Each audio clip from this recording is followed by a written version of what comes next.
Well, this is a long-standing triad tradition, the reenactment of the battle at Guilford Courthouse, but there's an educational side to this event, in fact a series of events that you might not really know about. The Guilford Courthouse National Military Park works in conjunction with the reenactment group to give you more of an educational view of this famous battle for our area. Park Superintendent Aaron LaRocca says they have a series of events leading up to next week's reenactment, including what they call their black powder event.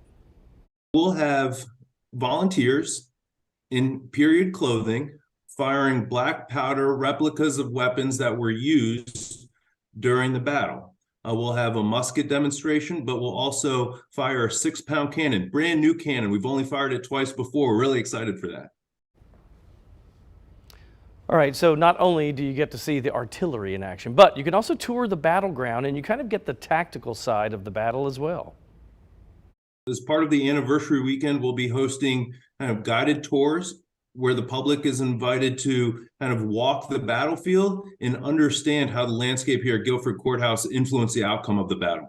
A park ranger, a subject matter expert, will lead you around the park and explain to you the battle tactics, the lines of defense, how the British essentially slammed into these lines of defense that General Greene had established.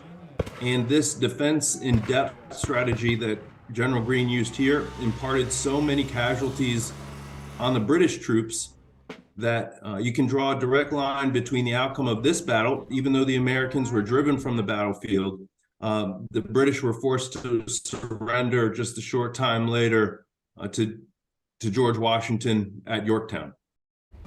So it's interesting that, I mean, I've been to this place a million times and did not know until today that Guilford Battleground Park is about 250 acres. It's a national military park. And he said actually one of the first in the country.